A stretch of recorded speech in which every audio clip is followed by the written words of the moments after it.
রান্নাঘরে দুপুরের কাজ সেরে সবে বসেছি, হঠাৎ এক যুবক এসে বলল সরকার নাকি আমাকে ফ্রিতে নতুন গ্যাস সিলিন্ডার দেবে।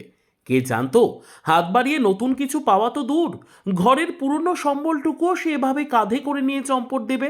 একরাশ আতঙ্ক নিয়ে কথাগুলো বলছিলেন রায়গঞ্জের সুভাষগঞ্জ এলাকার বাসিন্দা দীপালি সরকার।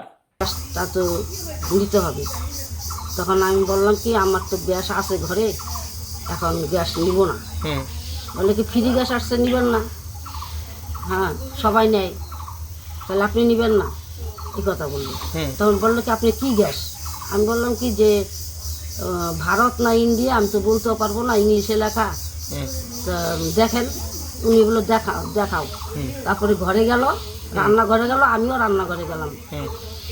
তারপরে ফট করে গ্যাস সিলিন্ডারটা খুলে ফেলাইলো, খুলে ঠাস করে রেগুলেটরটা ফেলাইলো। আমি আবার ওনাকে ধমক দিলাম, আপনি এত জোরে রেগুলেটরটা ফেলাইলেন, এটা নষ্ট হয়ে যাবে না? হ্যাঁ, আমি বলছি কি আমি গ্যাস নিব না, আপনি চলে যান। তারপরে বলে কি তাহলে ঠিক আছে, আমি গ্যাস বিক্রি করার টাকা নিয়ে নিব। তারপরে বলে আমি বললাম কি গ্যাসটা আপনি কবে দিবেন? বলে কি এখনই দিব। আমি যে গ্যাস আনছেন? বলে কি হ্যাঁ আনছি। তাও আমি রাস্তায় এসে দেখলাম না যে গ্যাসটা আছে কি না। আমাকে বললে কি আপনি গ্যাসের বই দেন। যে বই তো আমার কাছে নাই, আমার ছেলের কাছে। বলে কি যে তাহলে গ্যাসের, তাহলে আপনার ভোটের ফটো আছে? যে হ্যাঁ আছে।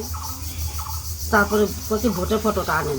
ভোটের ফটোটা নিতে ঘরে ঢুকছি, তাও আমি দুইবার করে চুকিটা দেখি লোকটা পালাই নাকি গ্যাস সিলিন্ডার নিয়ে।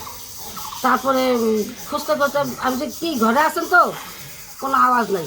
ঘরে যায় দেখি নাই লোক। উত্তর দিনাজপুরের রায়গঞ্জে ঘর থেকে এই গ্যাস চুরির ঘটনায় শোরগোল পড়ে গিয়েছে গোটা এলাকায়। বলা ভালো, বুধবার বিকেলে ঘটে যাওয়া এই ঘটনার দৃশ্য কোনো থ্রিলার সিনেমার চিত্রনাট্যের চেয়ে কম কিছু নয়। ঘটনার সময় দীপালি দেবী বাড়িতে একাই ছিলেন। অপরিচিত এক যুবক আচমকাই তার বাড়িতে ঢুকে দাবি করে সরকারি প্রকল্পের আওতায় দীপালির নামে বিনামূল্যে গ্যাস সিলিন্ডার বরাদ্দ হয়েছে। প্রথমে দীপালি দেবী বিশ্বাস করতে না চাইলেও ওই যুবক অত্যন্ত আত্মবিশ্বাসের সঙ্গে তার পরিবারের খুঁটিনাটি জানতে চায়। বাড়িতে কতজন সদস্য, এক একটি সিলিন্ডার কতদিন চলে, এহেন হাজারো প্রশ্নের জালে সে দীপালি দেবীকে সম্পূর্ণ বিভ্রান্ত করে ফেলে। কথায় কথায় ওই যুবক রান্নাঘরে ঢুকে পড়ে এবং সিলিন্ডারের কোম্পানির নাম দেখার অছিলায় ভেতরে যায়। এরপরে সে তার আসল চালটি চালে। দীপালি দেবীকে বলে সরকারি সুবিধা পেতে গেলে তার ভোটার কার্ডের প্রয়োজন।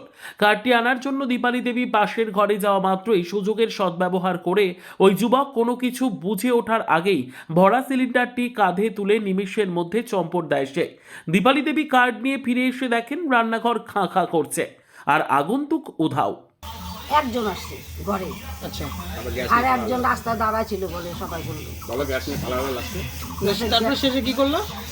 শেষে গ্যাসটা নিয়ে পালাইলো। তারপরে আমি তো দৌড়াইয়া চিৎকার পারতে পারতে দৌড়াইয়া রাস্তায় গেলাম। রাস্তায় যাই এদিকে তাকাচ্ছি ওদিকে তাকাচ্ছি, কোথাও দেখতেছি না। তারপর দৌড়াইয়া সে চণ্ডীতলা চলে গেছি। চণ্ডীতলার দুইটা মহিলা বললো কি যে একটা মোটর সাইকেলে করে একটা গ্যাস নিয়ে দুইটা ছেলে দিক দিয়ে চলে গেল।